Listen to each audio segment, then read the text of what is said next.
tardes a todos y a todas. En primer lugar, muchísimas gracias por haber decidido acompañarnos esta tarde al segundo ciclo de conferencia de la jornada de Julio Romero de Torres, insigne trabajador y eminente obrero del arte, que era como los obreros de Córdoba pues decidieron llamar a Julio Romero de Córdoba, a Julio Romero de Torres, perdón. Para iniciar esta segunda sesión, este segundo ciclo de conferencia, hemos querido que nos acompañe Fernando Vaca. Él es un creador cordobés de gran trayectoria y talento, conocido por su capacidad para fusionar el flamenco con la vanguardia y por su enfoque multidisciplinar en la música y el arte. Con profundas raíces flamencas, Vaca ha trabajado con algunos de los nombres más grandes del flamenco y de la música, desde Remedios Amaya hasta Rosalía, logrando nominaciones a los Grammys latinos y varios discos de oro y de plata. En esta ocasión, Fernando Vaca, cordobés, nos va a presentar Alegrías del Romero, una pieza audiovisual que reinterpreta en clave contemporánea el cuadro Alegrías de Julio Romero de Torres. Con el director de cine Pablo Vega y con el cante de Ángeles Toledano Vacas, nos ofrece una videocreación que honra el legado de Romero de Torres, utilizando su simbología y su imaginario como hilo conductor. Esta obra fue creada a petición del Museo de Julio Romero de Torres para conmemorar el 90 aniversario de la muerte del célebre pintor cordobés. Queremos agradecer al Ayuntamiento de Córdoba y al Museo Julio Romero de Torres, y en especial a su director, que hoy está aquí, Enrique Ortega, por su apoyo y por permitirnos disfrutar hoy de esta creación artística que vamos a ver ahora a continuación, pero en primer lugar le voy a dar la palabra a Fernando para que él presente la obra que después vamos a ver. Hola, buenas tardes a todos y a todas. Lo primero, agradecer a FUDEPA el brindarme la posibilidad de que venga aquí a compartir con todo y con todas el legado de Julio Romero de Torres. Y yo creo que bueno, más que hablar, hay que dejar que las imágenes y la música y la poética se vea y suenen, y con ello recordar y reinterpretar nuevamente pues lo que es el legado de Julio Romero de Torres, que nunca ha dejado de estar vigente y que yo creo que todavía no se conoce demasiado en el mundo y que tenemos que hacer porque llegue a todos los rincones.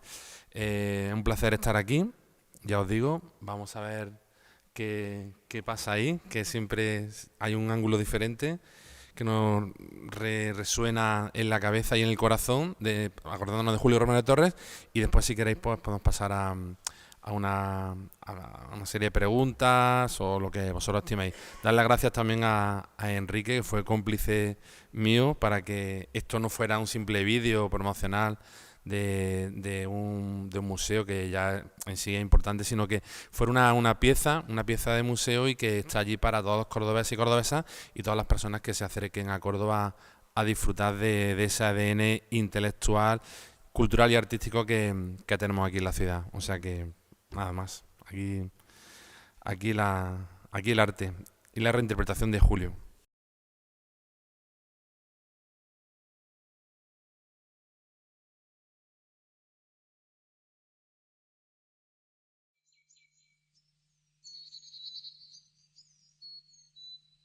Pregúntale al Romero, Romero, Romero, Romero verde.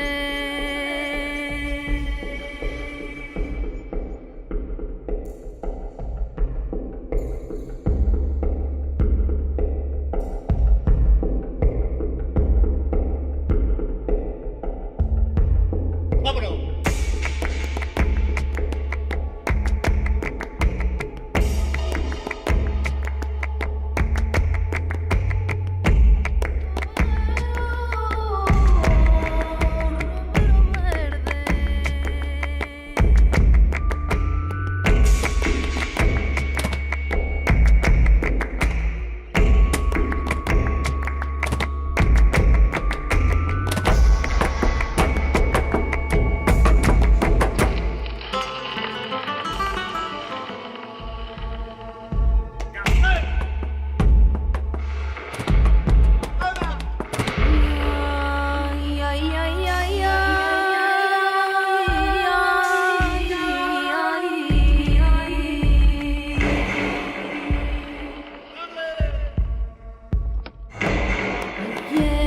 te ha visto nacer, hay quien te ha visto nacer,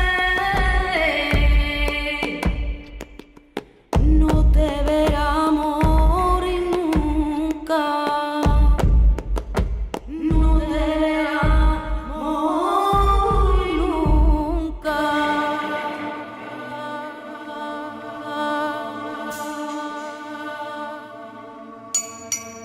¡Vámonos!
Romero, Romero, Romero, Romero,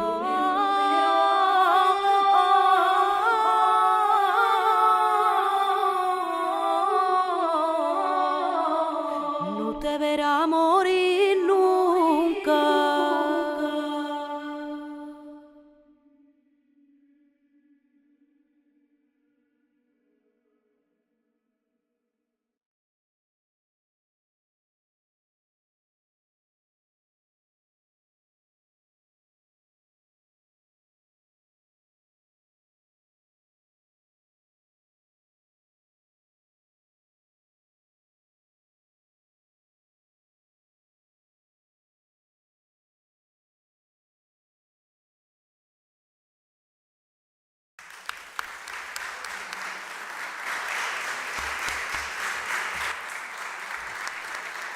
Muchas gracias.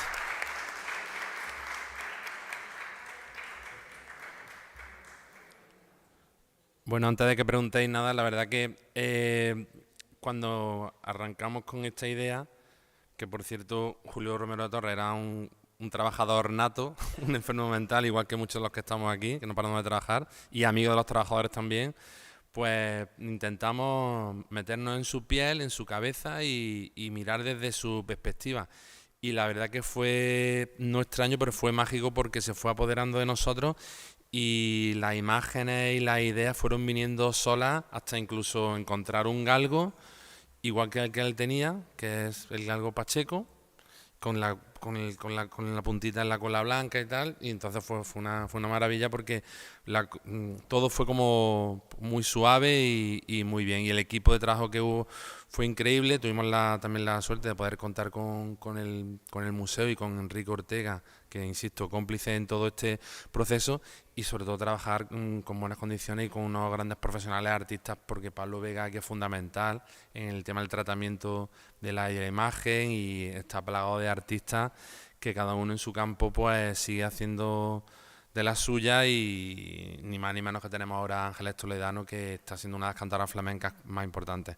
O sea que bueno, se trató de dejarnos llevar por su espíritu, y al final fue él, Julio Romero de Torres, el que nos guió en este camino y en esta pieza que al final ha terminado siendo una pieza de su museo. Si queréis contar algo, hacer alguna pregunta, no sé. Si no, quedaros con lo que es.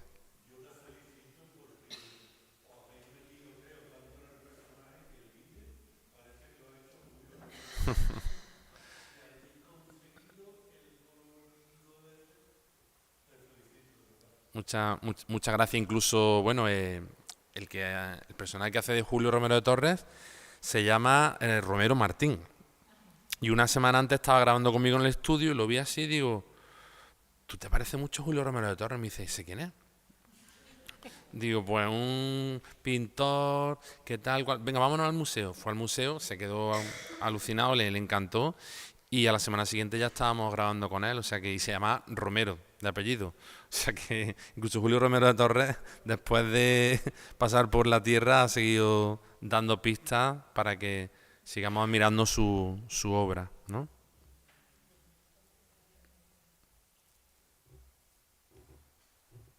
Yo creo que está ya, con la pieza ya está todo dicho, ya hay que verla mucho, invitar a la gente que pase por el museo a verla y sobre todo pues eso, seguir sabiendo que, como bien pone en el título, insigne trabajador también y amigo de los trabajadores y sobre todo con un espíritu universal muy potente en el campo del humanismo, ¿no? Que él siempre miraba por su trabajo y por el trabajo de los demás. O sea que esa familia, como bien sabe Fuensante, no quiero hacer spoiler, ahora os contará pues su lado más humanista de este artista insigne cordobés.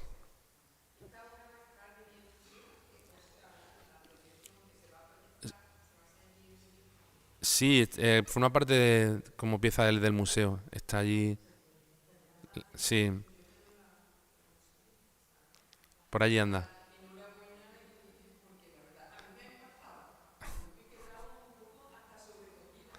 Bueno, obra de la complicidad de un equipo y ya te digo, aquí tenemos al director actual del museo, o sea que hay que hacer una continuación, Enrique, ¿eh? Muchísimas gracias por estar aquí y nada, viva Julio Romero de Torres y que siga vivo, que está vivo por muchos años. Bien, muchas gracias, Fernando.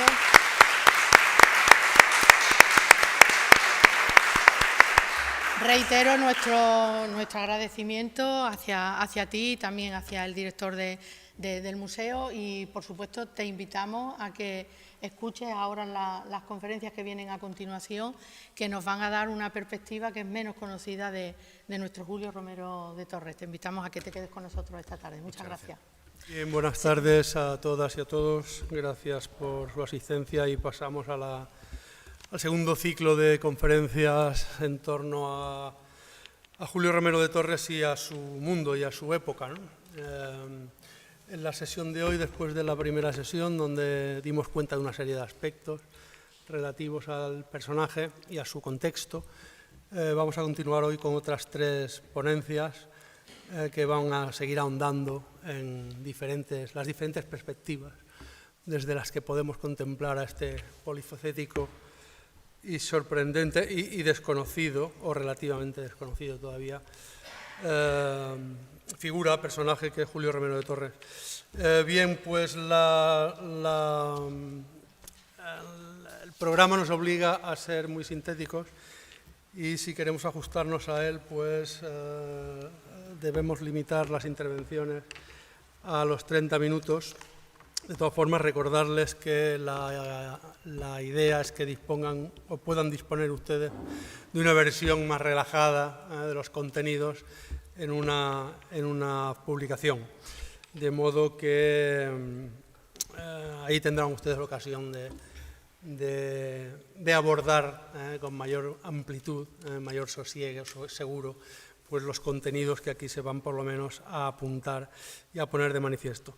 Bien, sin más preámbulo empezamos. Tenemos como primera ponente a la profesora María José Ramos Rovi, profesora de Historia Contemporánea de la Universidad de Córdoba.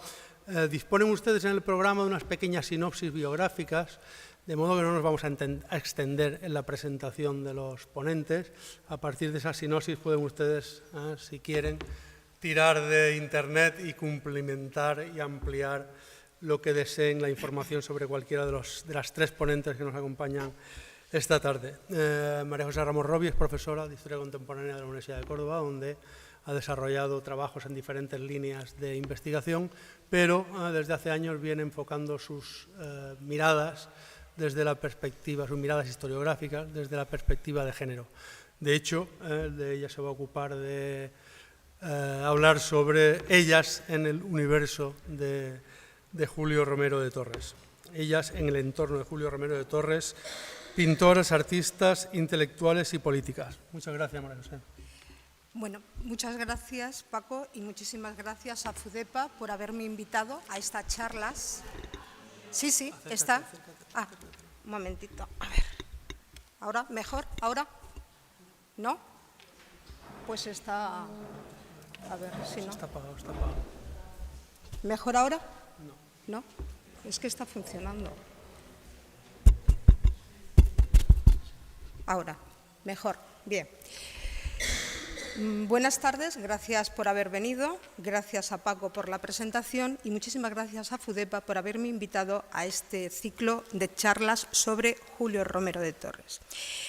El título de mi ponencia es Ellas en el entorno de Julio Romero de Torres, pintoras, artistas, intelectuales y las mujeres dedicadas a la política. Como ya sabemos, Julio Romero de Torres nació el 11 de noviembre de 1880 en el edificio que ocupa el Museo Provincial de Córdoba, que dirigía su padre desde 1862, Rafael Romero Barros. Su padre formó parte de la Asociación Obrera Cordobesa La Caridad, cuyo objetivo principal era integrar a los hijos de los obreros en actividades profesionales y artísticas. Ese contacto con los más desfavorecidos fue seguido por cada uno de sus hijos. Julio Romero, el pintor cordobés, desde muy joven mostró afición por la pintura y fue destacando precisamente por sus grandes actitudes hacia la pintura. Dicen las fuentes que no tuvo más maestro que su padre y su inspiración. Su arte es una mezcla del folclore andaluz, la cultura popular y la poesía. Murió el 24 de marzo de 1930, reconocido internacionalmente y lleno del cariño de sus conciudadanos. En un artículo publicado en El País el 27 de julio del 2022 se decía: Romero de Torres, ni tan folclórico como propagaba el franquismo, ni pintor de almanaques. Alfonso Padrón de Sopranis elaboró un informe para los ideólogos del régimen franquista donde indicaba que tras Goya solo 2 pintores eran del gusto español: Ignacio Zuloaga y Julio Romero de Torres. En su opinión, en la opinión de Alfonso Padrón, Julio Romero era el pintor de la mujer y de la raza. Julio Romero era además un pintor popular y un pintor religioso. Sus imágenes, las imágenes de Julio Romero, han sido utilizadas tanto por el régimen de Franco como por la industria de la moda y la publicidad. Su lectura, en la mayoría de las veces, han conducido única y exclusivamente en un plano muy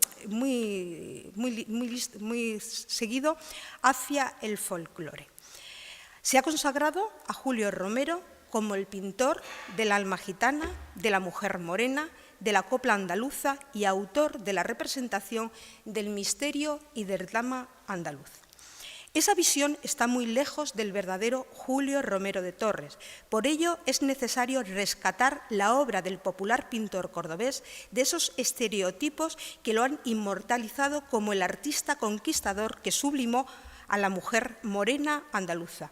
No es tarea fácil extinguir la imagen tradicionalista de un pintor que ha sido plasmada durante décadas en billetes, almanaques y souvenirs. Como nos pondrán de relieve las 2 ponentes que me van a suceder, que son las auténticas especialistas, Julio Romero de Torres emplea la alegoría y el símbolo como estrategia pictórica y como forma narrativa para establecer diferentes planos de significación de su obra. Para él, la mujer es, además de un elemento poético, un objeto de deleite estético. Es el símbolo de una sociedad que está cambiando.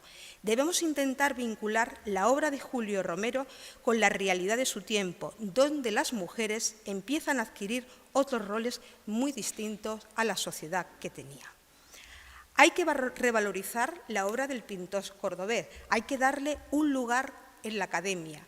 Es un artista de la primera mitad del siglo XX, cuyo estilo pictórico hunde sus raíces en las vanguardias europeas. Hay que dejar a un lado los clichés trasnochados del pintor y apartarlo de esa idea tan arcaica de la imagen patriarcal que tenemos de él. Julio Romero de Torres fue un artista que imprimió dignidad a la mujer de principios del siglo XX. Para el crítico de arte Pedro Romero, considerar que Julio Romero de Torres era un pintor feminista es un tanto atrevido. Sin embargo, es un hombre que tuvo una gran sensibilidad para centrar a las mujeres en el discurso poético. Vamos a ver cómo él siempre reivindicó el mundo femenino, llegó incluso a tratar el tema de los celos y la violencia contra todas las mujeres. Incluso sus modelos, por el hecho de trabajar con él, sufrieron violencia. Es curioso que si nosotros nos acercamos a las principales pinacotecas, pues las obras que van a exponerse están muy lejos de los estereotipos que nos han vendido durante años. Por ejemplo, en la exposición Thyssen, que estuvo expuesta del 30 de marzo al 8 de septiembre del 2019, con el título Perversidad, mujeres fatales en el arte moderno de 1880 a 1950, las modernas, pues se expone la obra de Julio Romero de Torres de La mujer con pistola. La perversidad de aquellas mujeres residía en la oposición al orden establecido. Estas mujeres reivindicaban un espacio propio y, evidentemente, aquello sacudió a una sociedad que empezaba a revolucionarse. De objetos pasivos y sexuados, las mujeres van a convertirse en referentes de emancipación y de libertad. La obra, este cartel que hizo Julio Romero para la Unión Española de Explosivo, esa mujer con pistola, se va a exponer junto con los trabajos de Salvador Dalí, Picasso, Gargallo, Zuloaga o Maruja Mayo.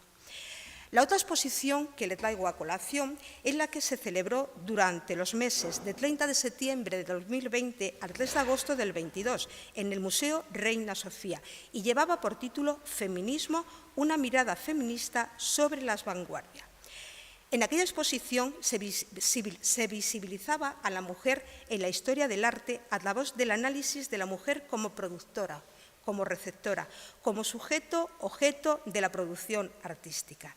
Entre las obras expuestas va a estar la obra de Julio Romero de Torres, Lectura. Posiblemente nuestros intelectuales y Julio Romero de Torres conocían algunos libros que se estaban publicando en la Europa del momento. Concretamente me refiero al libro de Virginia Woolf, Una habitación propia. Esta escritora británica describe entre sus páginas a una sociedad donde pocas mujeres podían ir a la escuela. Por ser mujer no tenían la oportunidad de aprender gramática ni lógica, ya no digamos de leer a Horacio o Virgilio. La autora habla de una chica que de vez en cuando cogía un libro, posiblemente de uno de sus hermanos, y leía unas cuantas páginas, pero entonces entraba su padre y le decían que zurciera las medias o vigilara el guisado y no perdiera el tiempo entre libros y papeles. Las mujeres sensatas no podían escribir libros. Sin duda, esta escritora rompió estereotipos en el momento en que existía que una mujer debe tener dinero y una habitación propia para poder escribir novela. La crítica de arte, Paloma Esteban Leal, se refiere a este cuadro, Lectura.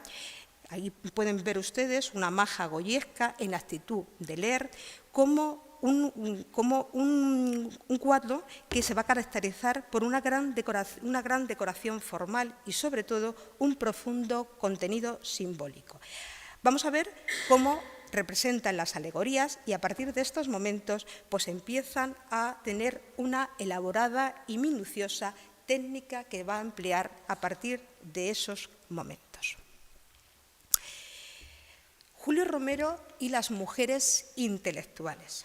Su vasta formación artística iniciada en el entorno familiar se consolida con un esfuerzo personal y el conocimiento de la historia del arte a través de sus viajes, sus referencias bibliográficas y hemerográficas y sus relaciones con pintores, escultores, toreros y escritores. Sin embargo, cuando se traslada a Madrid en 1915, empezó a frecuentar las tertulias de los famosos cafés, el nuevo Café Levante, el Café de la Montaña, el Café Massing o el Círculo de Bellas Artes, donde va a empezar a intercambiar conocimiento e ideas que fructificarían en su obra. En 1916 se hace socio del Ateneo de Madrid y se empieza a adaptar, a abrir a una serie de personas que han ido por Europa. Empieza a establecer amistad con miembros de la generación del 98 y de la generación del 14. Empieza a frecuentar a Pío Baroja, a don Miguel de Unamuno, a Manuel y Antonio Machado, a Jacinto Benavente, a Serafín, a Joaquín Álvarez Quintero, a Ramón Gómez de la Serna, a Gregorio Martínez Sierra y a su mujer, María de la O. Lejárraga, a Ramón Pérez de Ayala, a María Zambrano o a Carmen de Burgos la Colombina. Pero sobre todo tuvo una entrañable amistad con don Ramón María de Valle Inclán, que va a convertirse en su principal mentor ante la intelectualidad madrileña y el receptor de sus ideas estéticas. Dentro de las mujeres destaca la figura de Carmen de Burgos Segui, la colombina. Esta almeriense fue periodista, escritora y traductora española. En 1907 fue admitida en la Asociación de la Prensa de Madrid junto con la catalana Consuelo Álvarez Pol, conocida con el seudónimo de Violeta. Carmen de Burgos va a ejercer como corresponsal de guerra en el diario El Heraldo de Madrid y en este periódico lanzó una campaña a favor del sufragio femenino con una columna prácticamente semanal titulada El voto de la mujer. Va a colaborar también en el Diario Universal, en El Globo, en la Correspondencia de España y en el ABC. Además, va a crear una reunión semanal donde acudían intelectuales y artistas de la talla de don Gómez de la Serna, de Juan Ramón Jiménez, de Vicente Velasco Ibáñez, de Pardo Bazán y de don Julio Romero de Torres, que se llamaba La Tertulia Modernista. Vamos a ver cómo era muy asidua doña Carmen de Burgos a todo el movimiento femenino. Destacamos su intervención, por ejemplo, de la Misión Social de la Mujer, que la publicó en 1911, La Mujer de España, y el libro que tienen ustedes en la pantalla, que se llama Ellas, Ellos, Ellos, Ellas, que publicó en 1917. Precisamente para este libro, pues, le pintó un retrato a Carmen de Burgos Julio Romero. Carmen de Burgos, la colombina, en su libro La mujer moderna y sus derechos, defendía una postura de igualdad entre hombres y mujeres. Ella decía, no es la lucha de sexo ni la enemistad con el hombre, sino que la mujer desea colaborar con él y trabajar a su lado. La relación de Julio Romero con la colombina viene de lejos. Realizó su retrato, como les he dicho, en 1917. Pero además vamos a ver cómo hay continuas cartas en el archivo de la familia. Concretamente, he rescatado la nota de pésame a Enrique Romero del Hotel Majesty, porque tiene el logotipo del hotel, donde le recuerda que en breve irá su hija y dice, acuérdense, le dice a Enrique Romero, que siendo pequeña, de modelo sirvió a nuestro gran pintor para la cabeza de San Juan en su maravilloso cuadro Salomé. Creo que no necesito recomendárselo. Aparte de Carmen de Burgos, la colombina, Julio Romero pues también estuvo relacionado, por ejemplo, con Rosa Chacel. Rosa Chacel pertenecía a la generación del 27 o la edad de plata de la literatura española y era una de las grandes poetas de principios del siglo XX. En 1915 ingresó en la Escuela de Bellas Artes de San Fernando y fue alumna de don Julio Romero de Torres. Aparte de la colombina, de Rosa Chacel, tuvo una gran amistad con la traductora Zenobia Campruni. Zenobia Campruni fue la esposa de Juan Ramón Jiménez y también fue pintada por Julio Romero de Torres. Como estaba muy relacionada con esta pareja, con Juan Ramón, y con Zenobia también tuvo relación con Margarita Gil Roese, que era escultora e ilustradora y fue una joven extraordinaria en la poesía y en las artes plásticas, pero que se suicidó con apenas 24 años por un amor no correspondido de don Juan Ramón Jiménez. También se relacionó con la familia Sorolla y tuvo mucha relación con Elena y María Sorolla García, que habían estudiado en la Institución Libre de Enseñanza y además prepararon conjuntamente con la ayuda de Julio Romero una exposición en el Liceo Club. Y bueno, barriendo un poco para nuestra tierra, estuvo muy relacionada con una profesora de música, Rafaela González Muñoz, que había nacido en Córdoba y era hija del torero Machaquito, pero vivió durante mucho tiempo con su padrino José Hurtado Mendoza de Galdós, uno de los sobrinos favoritos de don Benito Pérez Galdós. Rafaela González fue una de las musas de don Julio Romero y posó con tan solo 15 años para su cuadro La niña de los jazmines, que fue pintado por Julio Romero en 1917, un cuadro que durante mucho tiempo estuvo en la casa de don Benito Pérez Galdós. Esta mujer, esta cordobesa, cuando tuvo que exiliarse después de la Guerra Civil en México, estuvo muy relacionada con Margarita Nelke. Julio y los Romero y las mujeres dedicadas a la política. A diferencia de Estados Unidos o Inglaterra, en nuestro país no se produjo un verdadero movimiento sufragista. Sin embargo, se había creado un gran número de asociaciones de distinta tendencia ideológica formadas por mujeres que sin duda favoreció a la conciencia sobre la situación de la desigualdad femenina e impulsó el llamado feminismo español. Hay una asociación, la Liceum Club, que fue creada en 1920 y tuvo una gran aceptación entre las principales ciudades españolas. Esta agrupación era un foro de debate sobre cultura y política de la España del momento. En su dependencia se reunían un puñado de mujeres que hablaban sobre sus derechos y trataban el feminismo. Sin duda, fue un lobby de discusión en la consolidación de la democracia y la modernización cultural de la España de los años 30 del siglo XX. Para este grupo de mujeres era prioritario el acceso a la educación, era prioritario el derecho a acceder a un trabajo remunerado. Tanto el derecho a la educación como un trabajo remunerado estaban muy por delante del derecho al sufragio. En sus charlas se hacía eco de que estaban muy mal vistos socialmente las actividades de las mujeres fuera del ámbito doméstico, tachándola de sabidilla, sabidochas o marimachos, como apunta la profesora María Luisa Calero. Salvando las distancias, nosotros también tenemos intelectuales femeninas que denuncian la desigualdad entre hombres y mujeres. Margarita Nelke había nacido en el seno de una familia judía de la alta burguesía centroeuropea, pero su principal vocación, su primera vocación de Margarita fue la de ser pintora. Tomó clases en el taller de Eduardo Chicharro en París. Sin embargo, siendo todavía muy joven, se vio obligada a abandonar esa actividad de pintora a causa de unos problemas de visión. Pese a que abandonó muy pronto la pintura, el interés de Margarita por el arte no decayó. De hecho, fue una de las primeras mujeres críticas de arte que van a firmar en los principales periódicos españoles.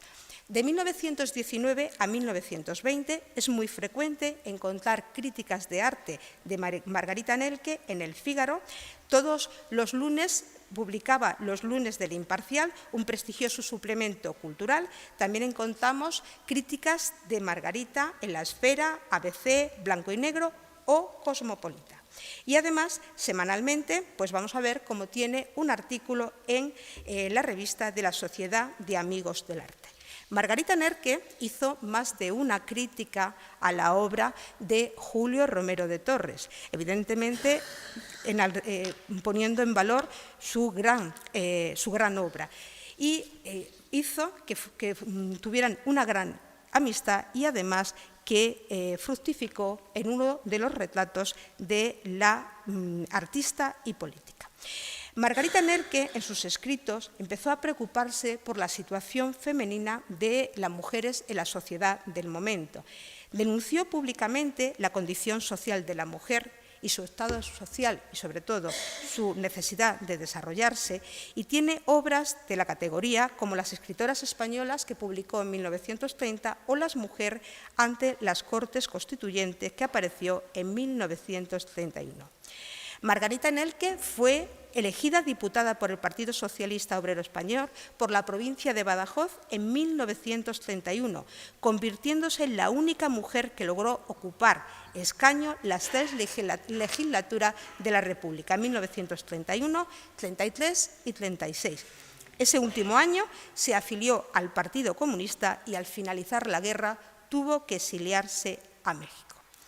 Otra de las grandes políticas con la que se relacionó Julio Romero de Torres es María de la O. Lejárraga. María de la O. Lejárraga fue una gran intelectual y una política a corte y publicó junto a su marido el libro Feminismo, Feminidad y Españolismo. Esta logroñesa en esta monografía decía: las mujeres callan porque, aleccionadas por la religión, creen firmemente que la resignación es virtud. Callan por miedo a la violencia del hombre, callan por costumbre de sumisión, callan porque en fuerza de los siglos de esclavitud han llegado a tener alma de esclava. María de la O. Lejárraga fue retratada por Julio Romero de Torres en 1928. Además, vamos a ver, de tener una gran amistad y ser una intelectual, tuvo un gran protagonismo en la vida pública española. Fue nombrada secretaria de la Alianza Internacional del Sufragio para la Mujer, fue además directora de la Unión de Mujeres Española y patrocinó la Asociación de la Protección de la Mujer contra el abolicionismo. Julio Romero como profesor de la Escuela de San Fernando.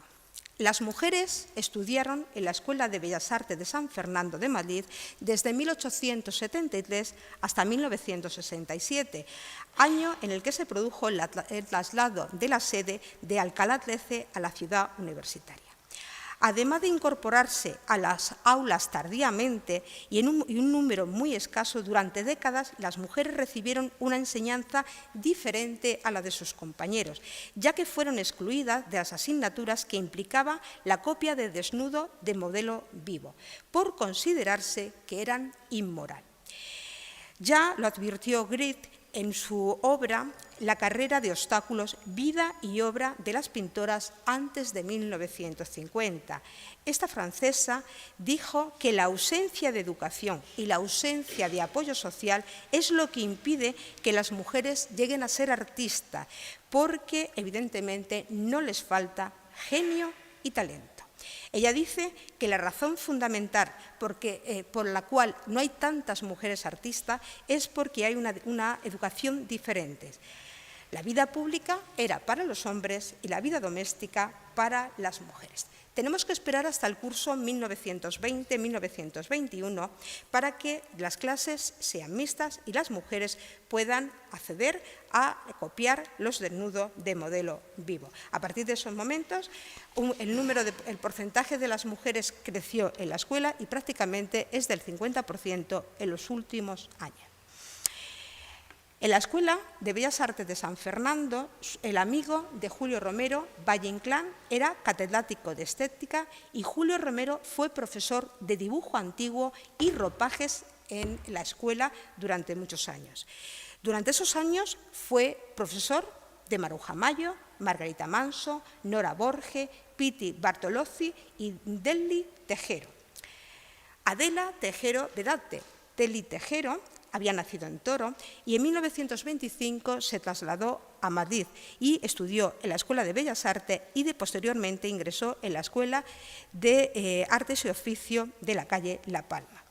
Delfi Tejero fue una de las mejores ilustradoras del momento. Prácticamente participó en todas las grandes revistas, Blanco y Negro, Cronista, La Esfera. Y vamos a ver cómo se va a relacionar no solamente con aquellos sus profesores, sino tuvo relación con Lorca, Alberti, Clara Campoamor, Valle Inclán, Josefina Carabias, Marina Romero. Remedios Varo Uranga, que ingresó en 1924 en la Escuela de San Fernando. Piti, que fue grabadora, cartelista e ilustradora de cuentos infantiles. Maruja Mayo es considerada una de las principales artistas de la generación del 27. Margarita Manso, que formó parte también de ese nutrido grupo de alumnas de la Escuela de San Fernando. En opinión de Elena Sacchetti, la mujer de Julio Romero de Torres puede ser interpretada como la alegoría de una tensión hacia la modernidad, como el símbolo de una sociedad que desea orientar su mirada hacia adelante y emprender nuevos hábitos y nuevas formas de organización, desafiando al status quo y al peso de la tradición conservadora. Evidentemente, hay que apuntar que aquellas mujeres atrevidas que van a posar para Julio Romero normalmente son modelos madrileñas, son personas de su entorno, son de su círculo de intelectuales de clase media, aunque no podemos negar que también hubo trabajadoras del sexo. Como hemos esbozado en esta charla, hay que revalorizar la obra del pintor cordobés que merece su lugar en el ámbito académico como artista clave en la primera mitad del siglo XX y cuyo estilo pictórico hunde sus raíces en las vanguardias europeas. Muchas gracias por su atención.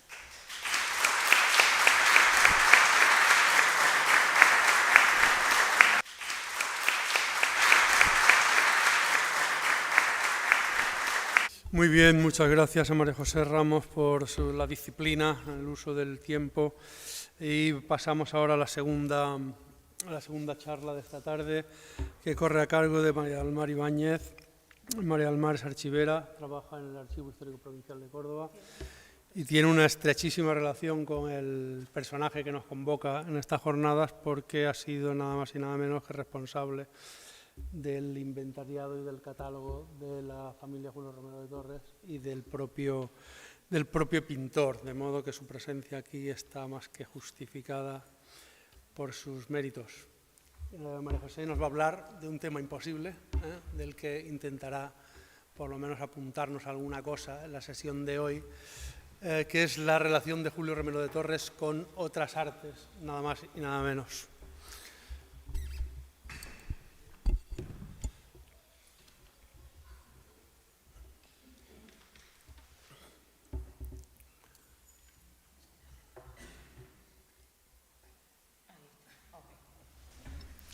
Bueno, buenas tardes. En principio, lo primero que quiero hacer es felicitar a Pepa Castillejo y a Inés Sens por la organización de estas jornadas que ponen en contexto al pintor, intentando darle una visión, una nueva dimensión de tantas ópticas por las que podemos mirar a este artista, y agradecerles, por supuesto, pues que hayan contado conmigo en esta ocasión. Efectivamente, mi charla de hoy pues va a centrarse en la relación de Julio Romero con otras artes, pero me voy a centrar, porque por acortar el tiempo, me voy a centrar en las que tuvo con la danza y el teatro, con la arte escénica. Si quieren conocer más, la verdad que tenemos una exposición en la Junta que hemos organizado en la Junta de Andalucía, conjunta con dos sedes, con el Museo de Bellas Artes y en el Archivo Histórico Provincial de Córdoba. En el Museo de Bellas Artes pues se han centrado en la relación de Julio Romero con la literatura y la música. Está comisariada por José María Palencia, que es también un gran especialista. Y en el Archivo Histórico Provincial pues pueden ver la relación que tuvo con la danza, el teatro y el cine. Y al mismo tiempo, si queremos saber la relación de Julio Romero de Torres con el flamenco, pues podremos asistir a la conferencia que Fuensanta está preparando para el día 28 de octubre y donde va a indagar y a ilustrarnos sobre esta cuestión. Julio Romero de Torres, como todos ustedes saben, nace en 1874 y muere en 1930, cuando él nace en la casita que tenía asignada su padre en el recinto de los museos, cuando se la asignaron cuando llegó de conservador a ejercer de conservador en el entonces Museo Provincial. Y la pareja, el joven matrimonio, formado por Rafael Romero Barros y Rosario de Torres Delgado, venían procedentes de Sevilla con un hijito ya, el mayor, y allí en la casa le nacen otros 7 hijos.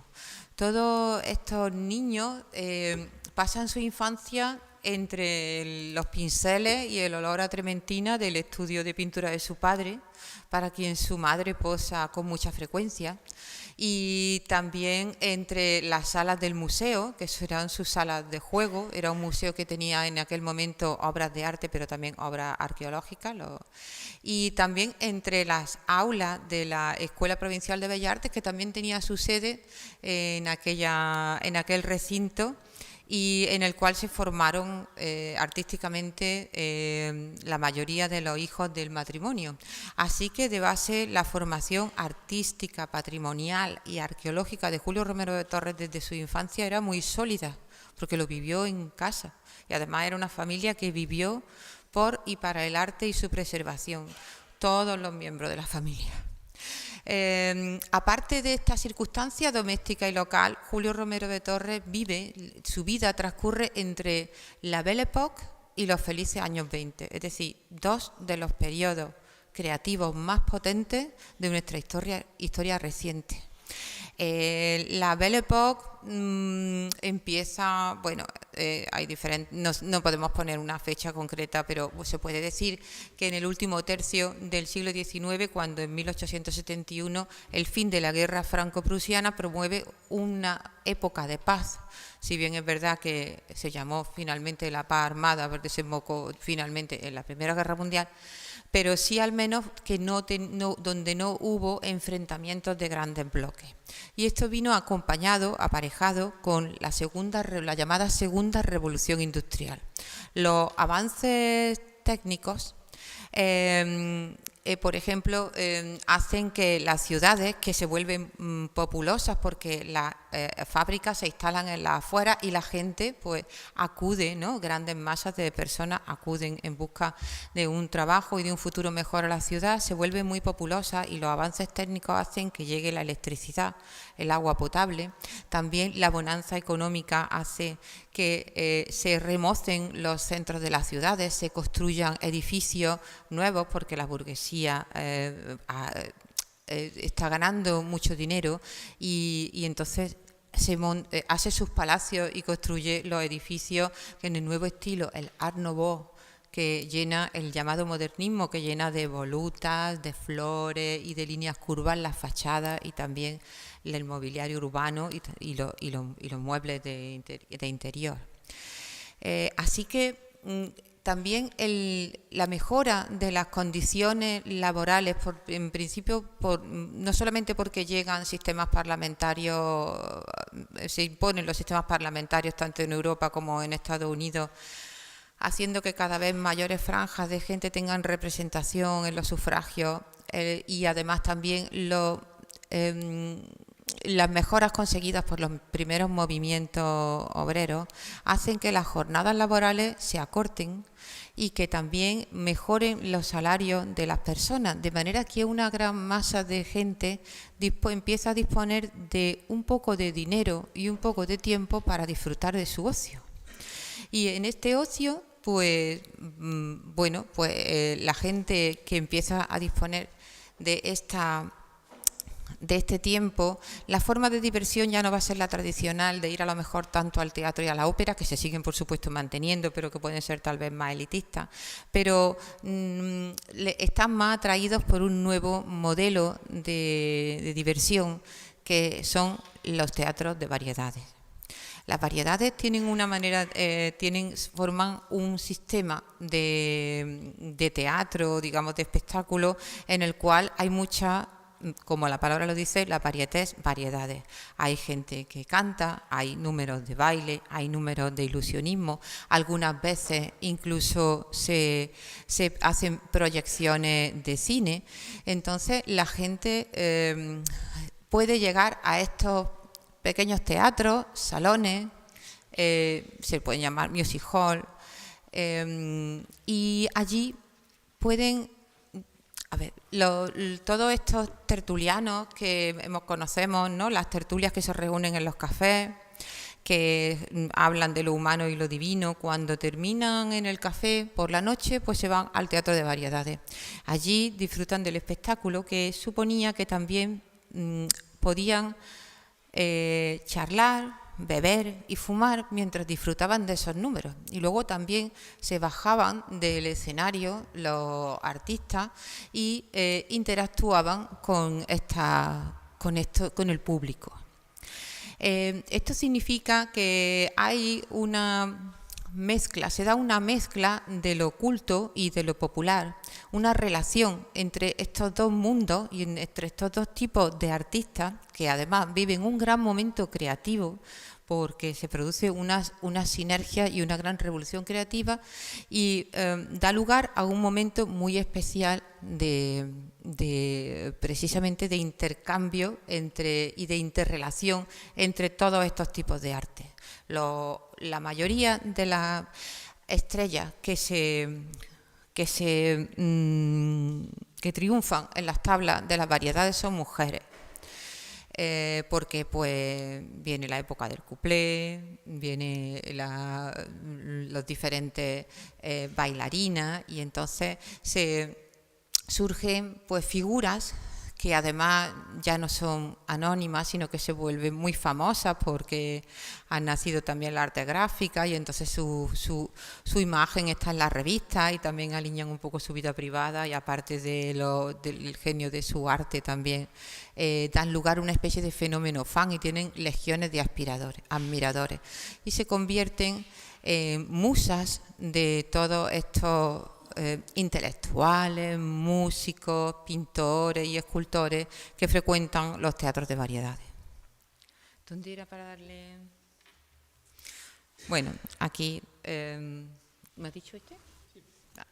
Bueno, aquí pueden ver París hermoseado en 1904, por ejemplo, que Julio Romero de Torres va sobre esa fecha a visitarlo y visita Europa en los primeros años del siglo XX y aquí pues vemos unas ciudades ya populosas, totalmente cambiadas. Los espectáculos, como ven, pues se vuelven bueno, muy vanguardistas, muy atrevidos. Por ejemplo, vemos aquí los avances técnicos con la Torre Eiffel. Y aquí estamos viendo, por ejemplo, a la Bella Otero. Era una, quizá una de las que fue más famosa en su momento y que triunfó en el Folies Bergère de París, pero que también conquistó los Estados Unidos. Y bueno, ahí la tienen, ¿no? Quizá de entre todas las artes escénicas, la que más evolucionó o que la que sufrió un gran cambio y una gran revolución fue la danza. En la danza nace una especie de espíritu libertario porque al principio había estado como un poco sometida a otro tipo de arte, tal vez un poco más... o sea, era como un arte más auxiliar de otros y ahora pues digamos como que se independiza, toma carta de naturaleza y entonces un espíritu innovador imbuye a esta disciplina. Por supuesto, cuando estas bailarinas inspiran por ejemplo, a los pintores Sorolla, Anselmo Miguel Nieto, Zuloaga, las pintan porque le inspira su arte y Julio Romero no puede sustraerse tampoco a la inspiración que le producen estas mujeres que evolucionan por el escenario. Además, en una de las entrevistas que le preguntan una vez en una encuesta, le preguntan a diferentes personas y le preguntan también a él cuál es su tipo de mujer. Y él responde de la siguiente manera. Él dice, un momento a ver dónde lo encuentro. se dice por ahí que mi tipo de mujer es la morena, porque he pintado muchas, pero hay algo que me sugestiona más que el color: un rostro de un interés codiciable y un cuerpo todo flexibilidad. Efectivamente, los modelos iconográficos que representa Julio Romero de Torres son muy estilizados y corresponden en muchos casos a bailarinas o bailadoras. Evidentemente, una de las vertientes dancísticas más importantes de nuestro país es el flamenco. Y a Julio Romero le encantaba el flamenco. Ya saben ustedes que estaba dispuesto a cambiar todo su arte por cantar como Juan Breva, y que de hecho por sus raíces cordobesas y porque además tanto le gustaba, tenía también muchas horas de vuelo, yo creo, en saraos flamencos, pues él se emocionaba mucho con este arte. Pero además le gustaba mucho el baile flamenco, y en sus propias palabras él dice: nada como el baile gitano. Sube la bailaora al tablao y con solo hacer crujir sobre la tarima el linón almidonado de su falda, ya hay bastante para que uno, entusiasmado, se ponga en pie. Eso es arte de verdad. Eso lo afirma Julio Romero categóricamente. Voy a avanzar un poco y luego volveremos a esta diapositiva. Bueno, sobre todo porque este cuadro, que es Alegría, que es un poco el cuadro que hemos visto en el vídeo de Vacas, de Fernando Vacas, pues es el cuadro un poco que recrea y vertebra su vídeo. Como ven, está protagonizado por una bailaora catalana que se llamaba Julia Borrul. Ahí la tienen posando para el cuadro. Su padre era un guitarrista flamenco, Miguel Borrul, era un guitarrista flamenco catalán que había triunfado por Europa y en España, y que en un momento dado se instala en Barcelona y abre un local, el Villarrosa. Por el Villarrosa pasa toda la intelectualidad y toda la colonia catalana de artistas, y se inaugura en 1916 con una fiesta en homenaje a Rusiñol. Julio Romero de Torres tiene mucha relación con los círculos artísticos catalanes. De hecho, él es un pintor enclavado en el modernismo, y digamos que Barcelona y Cataluña es precisamente la meca del modernismo en España. Y en 1911, de hecho, en 1911, en la Exposición Internacional de Barcelona, pues le invitan a que participe y gana la primera medalla con el Retablo del Amor, por el cual adquirido por el Ayuntamiento de Barcelona por 8.000 pesetas de la época, que ya era un dineral. Y efectivamente él tenía mucha vinculación con este círculo intelectual catalán. Puede ser que él fuera a Villarrosa, al tablao que montó el padre de Julia Borrul, y allí la viera bailar, o puede ser que la viera bailar en Córdoba cuando vino a actuar aquí en 1916. El caso es que obviamente el baile de la gitana pues le sugestiona y la lleva la sube a su lienzo. Pero quizá quien fue su musa flamenca por excelencia fue Pastora Imperio. Pastora Imperio fue un terremoto en los escenarios, que efectivamente un ciclón que revolucionó el arte flamenco con su braceo y su estilo inconfundible, una presencia potente en el escenario con su bata de cola, que era una mujer con visual que en el escenario tenía mucho poderío. Y aunque era gitana y era sevillana y se casó con un torero, realmente su vida no responde para nada al estereotipo a esos estereotipos con los que venía un poco de Marchamo. De hecho, ella al año de casarse con Joselito el Gallo, pues se divorcia. Divorciarse en 1911 era bastante escandaloso. Luego ella, siendo divorciada, fue madre soltera y crió sola a su hija.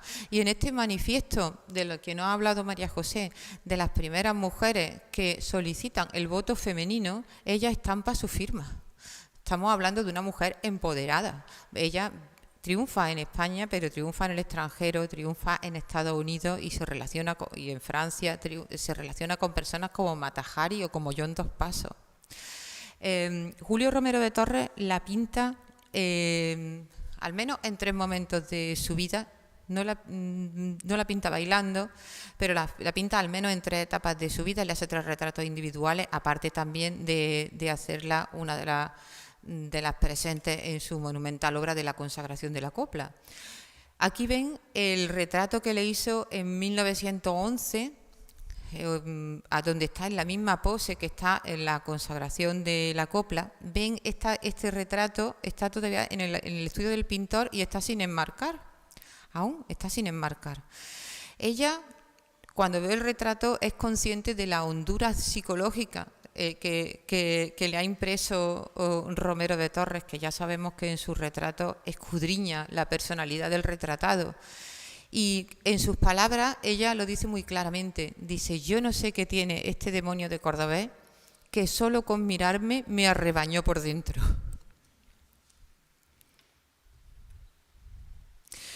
La otra tradición de baile español es la escuela bolera. La escuela bolera es la que aprendían las niñas que iban a las escuelas de baile, o también se aprendían en las casas. Entonces, cuando había fiestas familiares, pues estas terminaban casi siempre pues con una guitarra o un piano, cantando y bailando en familia y con amigos. Algo que también se hacía en las ferias. En el caso de los Romero de Torres no eran una excepción. Ellos, cuando se juntaban, tocaban la guitarra o el piano. Julio Romero tocaba la guitarra, Angelita Romero de Torres tocaba el piano y Angelita, ella misma dice que se emocionaba y se arrancaba ante unas soleares o unas sevillanas. Así que el arte de su hermana inspiró a Julio Romero de Torres este cuadro, maravillosa tabla, La Feria de Córdoba. Si ustedes ven esta escena de la feria, la que está agachada con la rodilla en tierra y la camisa rosa es Angelita Romero de Torres. Su hermano, pues el arte de la hermana, el baile de la hermana, inspiró al pintor esta tabla. Pero si hay dos personajes que son importantes en el escenario dancístico español de principios del siglo XX y que sentaron las bases de lo que es el ballet español, son fundamentalmente dos mujeres, la argentina y la argentinita. Las dos, efectivamente, mujeres que tuvieron una vertiente artística, pero también una vertiente empresarial. En el caso de la Argentina, se llamaba Antonia Mercé. Esta mujer nació en Argentina por cuando sus padres estaban de gira, por eso lleva este nombre artístico. El padre era el director del ballet del Teatro Real, pero la madre era cordobesa. La madre de la Argentina era cordobesa. Y ella me cogió toda nuestra tradición, el flamenco, los bailes regionales y la escuela bolera, lo unió, lo mezcló con los aires, las influencias que venían del extranjero, con la música de vanguardia, y puso las bases del baile español, de la danza española. Yo no sé si se acuerdan ustedes de los ballets de María Rosa, ¿no? Todos estos maravillosos ballets empezaron, y quien sentó las bases de estos ballets fue la Argentina. Los intelectuales del 98 rápidamente la descubrieron a esta bailarina que evolucionaba por el tablao, por las tablas del Trianon Palace, y entonces iban a verla. No sé si se aprecia muy bien en la caricatura de Bagaría, pero ahí está la Argentina bailando, y abajo, en primer plano, no sé si ven de perfil a Julio Romero de Torres, no sé si lo reconocen, le está ofreciendo una rosa o una flor a la bailarina, porque él ya hemos visto que se entusiasma con el baile. Esta imagen, que procede de la hemeroteca personal del pintor Julio Romero de Torres, no sé si verán, pero del ojo le sale una rayita y el lápiz él tiene escrito yo. No se aprecia mucho en la imagen, pero él se reconoce. Ahí está con Benavente, con Tomás Borrás y con otros amigos que están entusiasmados con el baile de Antonia Mercé. No la llegó a pintar, no la llegó a pintar. En cambio, sí que llegó a pintar a la argentinita. La argentinita, Encarnación López Julves, le pasó lo mismo, que nació en la Argentina. Y ella siguió con los pasos de la Argentina para terminar de sentar las bases de este ballet español. Cuando la argentinita al parecer, la pintó Julio Romero de Torres hacia 1915 a propuesta y por insistencia de los hermanos Álvarez Quintero. Y ella, si la argentina está vinculada con la generación del 98, la argentinita está vinculada con la del 27. Con Ignacio Sánchez Mejía y Federico García Lorca, ellos rescataron lo popular y lo elevaron a la categoría de arte mayor. La modelo de la Musa Gitana, que se llamaba Natalia de Castro, en una entrevista cuando ya era mayor, recuerda pues algunas anécdotas de su vida y recuerda que ella conoció a García Lorca en el estudio de Julio Romero de Torres. Ella dice: conocí a García Lorca en el estudio de Julio Romero de Torres, entró de la mano de la argentinita. Realmente el estudio de Julio Romero de Torres era un lugar acogedor, de puertas abiertas, por donde pasaba el todo Madrid. Hay multitud de entrevistas y reportajes de Julio Romero en su estudio. Él lo había llenado de vargueños, de antigüedades, de piezas arqueológicas, de pinturas suyas y obras de arte, y en el centro tenía un gran brasero de picón para un poco calentarse del frío madrileño, ¿no? Este andaluz que sería friolero. Muchísimas otras bailarinas fueron musas, no tanto como mujeres individuales en particular, que también, porque eran unas mujeres muy poderosas en su personalidad, sino fundamentalmente por su arte. Ahí lo vemos a Julio Romero de Torres pintando a Lolita Astolfi, que era otra bailarina ecléctica que lo mismo bailaba flamenco que danza española. Es que el momento de la danza en esos primeros años del siglo XX, la danza española fue espectacular y dio lugares a algunas de las mejores bailadoras y bailarinas de la escena mundial. Pero claro, el tiempo, también llegan los bailes modernos, aparte de nuestras tradiciones flamencas y de nuestra escuela bolera, pues también llegan las influencias de fuera. Llega el foxtrot, el jazz, el cakewalk, el tango desde Argentina. A medida que van pasando los años van llegando todas estas influencias del exterior. Parece que en 1913 llegó a España la Perla Negra. Se llamaba Dulce María Cervantes, creo, y llegó en 1913. Probablemente fuera la primera bailarina de color, negra, que individualmente triunfara en los escenarios, y debió de causar bastante impacto. A Córdoba llegó a actuar en el Salón Ramírez en 1916. Parece que Julio Romero, obviamente, pues debió de ir a verla y bueno, pues no se quiso probablemente pintarla. Ella bailaba el danzón, el son, la rumba cubana. Luego, un poco más tarde, en 1922, cuando probablemente se realiza este cuadro, se reinventa como bailarina etíope y hace danza egipcia. Todo lo que era un poco exótico, oriental, en aquella época, pues llamaba mucho la atención, ¿no? Quisiera hacer un pequeño anotación, y es que si se fijan, la ropa que lleva es la misma falda que lleva Julia Borrull. Se lo voy a hacer ver. Julia Borrull, ¿lo ven? En La Alegría. Es que Julio Romero reciclaba. Parece que también utilizó lo he observado precisamente en una de las Salomé. También utiliza estos ropajes. Se ve que en muchos casos se los proporcionaba él mismo a las modelos.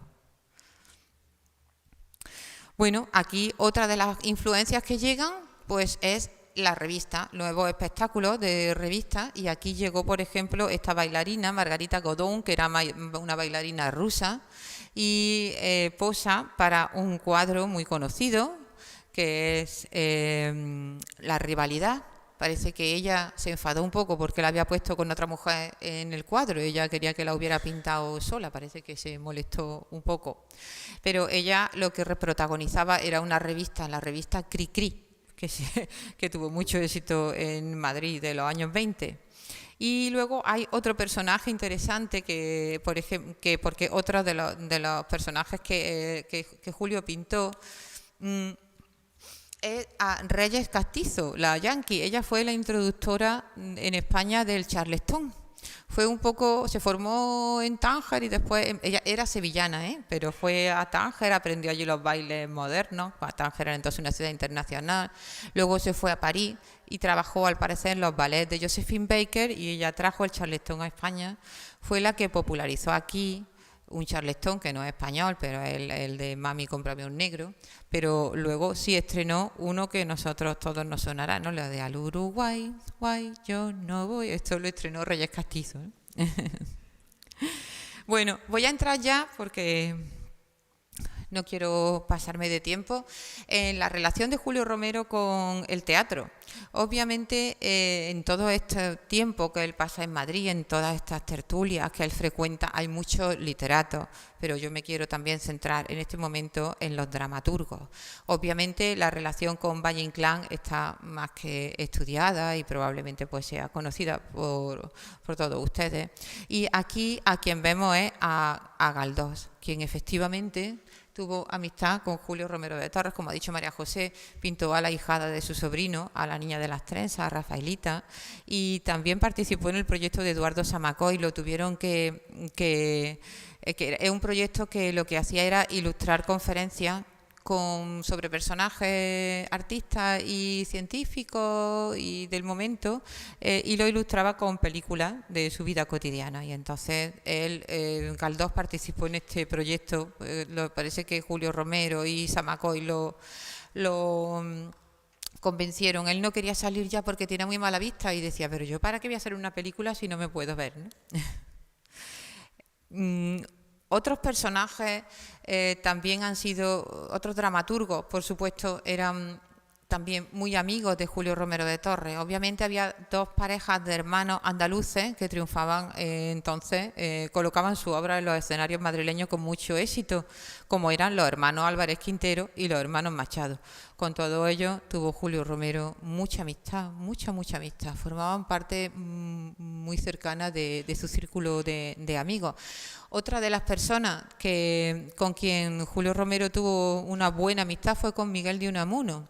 Miguel de Unamuno escribe un artículo en una revista que se llamó Nómada, en el número 1, que salió en 1911, y explica un poco las circunstancias de cómo conoció a Julio Romero de Torres. Se lo voy a leer.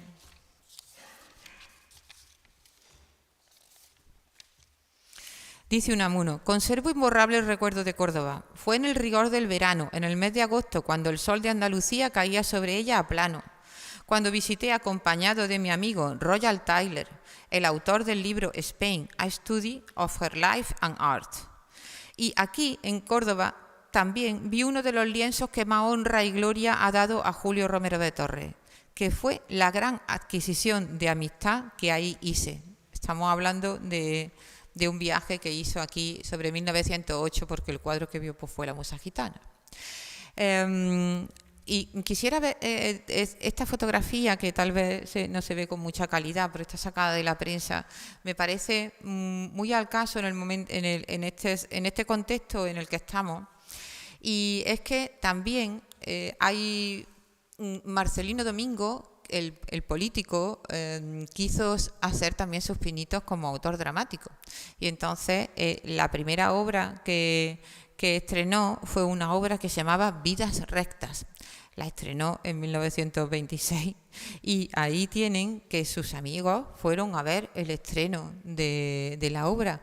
Ahí tienen a Julio Romero de Torres, a los hermanos Álvarez Quintero y a Pedro Muñoz Seca, en un momento en el que, bueno, la camaradería y la tolerancia pues estaban, parece que a la orden del día.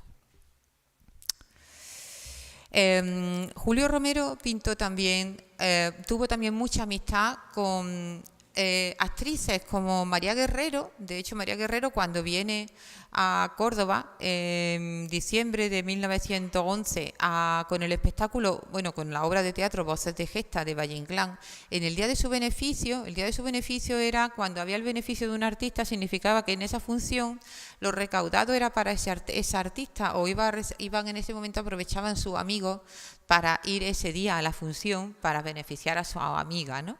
Entonces, cuando viene a Córdoba y se da el día de su beneficio, Julio Romero de Torres le regala a María Guerrero un rosario de filigrana, con lo cual se demuestra la gran amistad que tenía con esta pareja de empresarios, tanto María Guerrero como su esposo.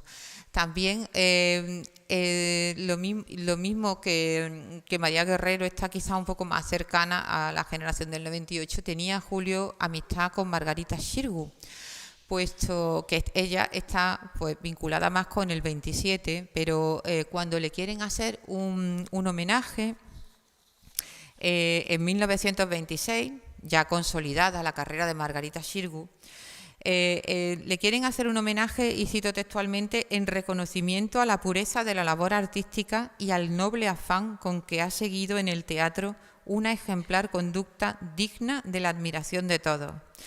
El plantel que conforma la comisión organizadora, pues se lo voy a leer: Margarita Nelken, María Guerrero, Jacinto Benavente, Valle Inclán, José Ortega y Gasset, Ramón Pérez de Ayala, Eduardo Marquina, Los Álvarez Quintero, Pío Baroja, Eugenio Dors, Azorín y, como no, Julio Romero de Torres. Luego, otra de las circunstancias cercanas, él tuvo también, aparte de que una vez se subió al escenario y hizo de actor, pero yo creo que más bien como un divertimiento con su amigo, y hicieron una obra de Benavente en un teatro de Guadalajara. Luego también participó en un proyecto escénico cuando su amigo, un buen amigo, Francisco de Viu, que era un dramaturgo que hacía un teatro de denuncia social, sobre todo de la situación de la mujer, pues él hace el boceto para la escenografía de esta obra. Y Francisco de Viu, hasta cierto punto, a veces denunciaba estas situaciones sociales, sobre todo de la mujer, y hasta cierto punto los cuadros de Julio Romero también podemos ver que quizás a veces son un cuadro de denuncia, nos presentan una escena que tal vez él lo que está denunciando es una realidad. Cuando Julio Romero fallece, Francisco de Viu le envía una carta muy triste, muy sentida a la familia, y él le dice: ¿y ahora qué voy a hacer si el pintor que me inspiraba pues ha fallecido, ¿no?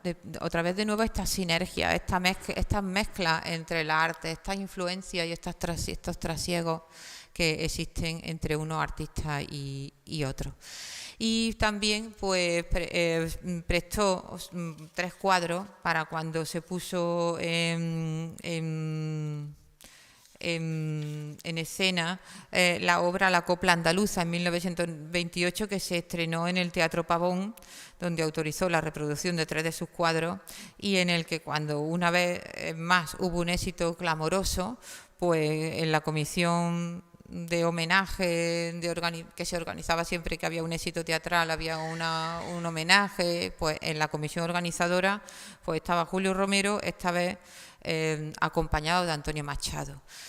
Y también decir que, que Julio Romero, que contó con mucho apoyo de los círculos artísticos cuando empezó su carrera, porque realmente a él el academicismo no lo aceptaba, y los círculos intelectuales hicieron de él bandera del academicismo y le ayudaron a triunfar en su carrera. El hombre, él siempre estaba dispuesto a ayudar y devolvía siempre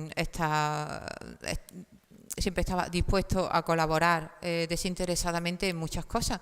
Y así lo demuestra, por ejemplo, el hecho de que cuando se produjo en 1928 el Sindicato de Actores hace una verbena en el Retiro de Madrid, en verano, una verbena que organizan, pues Julio Romero de Torres ofrece como premio en la tómbola que organizaba la actriz Carmen Moragas, ofrece a la ganadora del boleto el realizarle un retrato de Julio Romero de Torres. Ya en 1928 estaba muy cotizado, y además debía de ser algo muy anhelado, porque Julio Romero de Torres hace unos retratos muy favorecedores.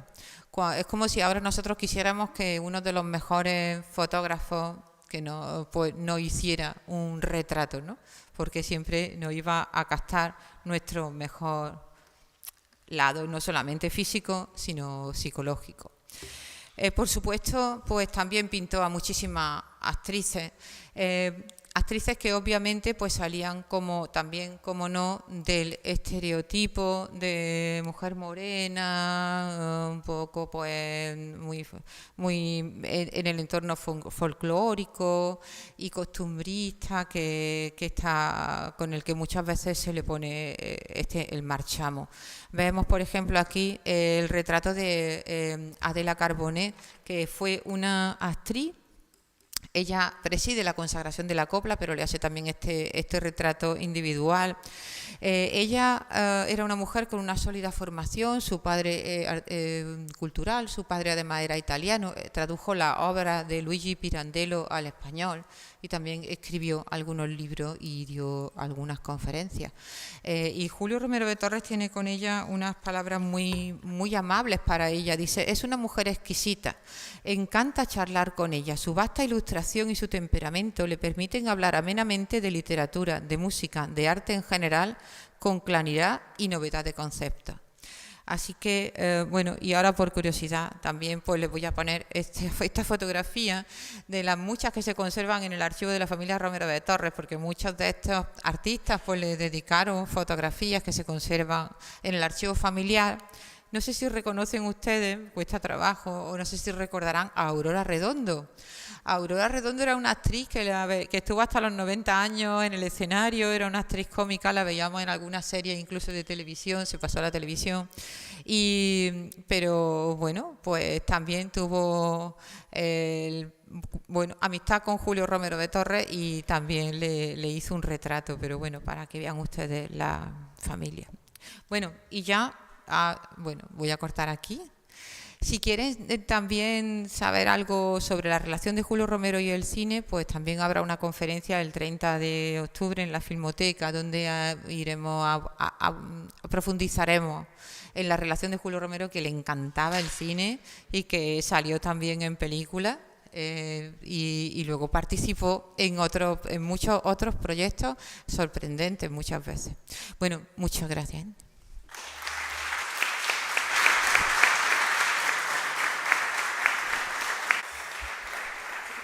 Muy bien, pues muchas gracias a María del Mar. Invitamos a la última conferenciante a subir, a Fuensanta García.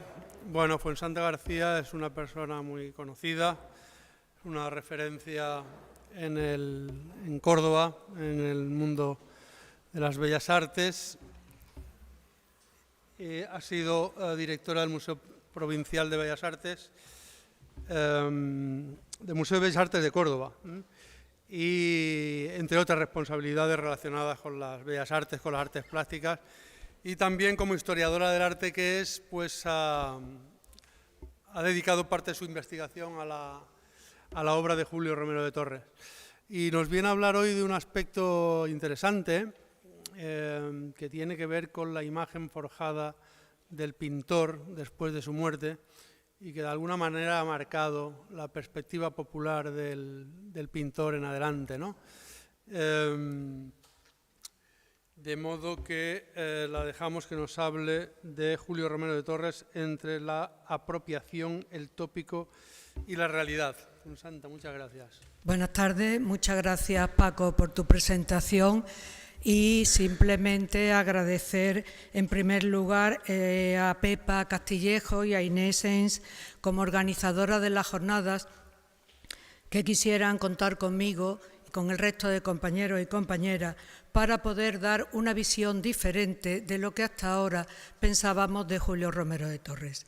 Una visión diferente porque se aleja bastante con las intervenciones del pasado jueves y con las de esta tarde, se aleja bastante de lo que hasta ahora se ha venido diciendo en gran medida del pintor.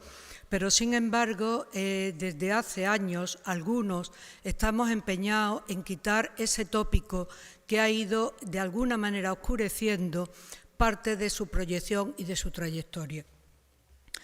Hablar la última después de 2 días de intervenciones tiene un inconveniente, que una parte importante de lo que yo vaya a decir ya se ha dicho por mis predecesores del jueves y de esta tarde. Y también alguien puede pensar que también voy a copiar algo de lo que han dicho, pero bueno, el PowerPoint estaba hecho y presentado, así que muchas de las imágenes que esta tarde que ahora van a ver ya se han visto por parte del resto de mis compañeros y compañeras. La dedicatoria a Rafi Valenzuela nos emociona a más de uno de los que esta tarde estamos aquí por muchas razones.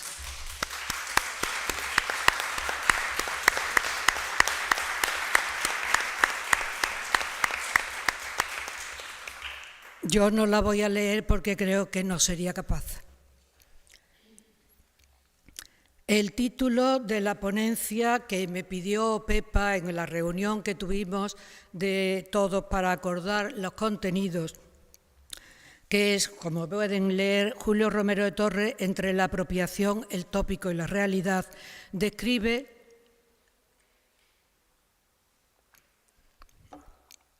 el objetivo del encargo hecho por FUDEPA para celebrar este 150 aniversario del nacimiento del pintor, que nació el 9 de noviembre de 1874 en la plaza del Potro, que su padre ocupaba como conservador del entonces llamado Museo de Pinturas. Ese recinto, que como ya ha dicho María del Mar, llegó Romero Barros con su mujer y su pequeño hijo Eduardo, va a servir para la formación de toda la familia.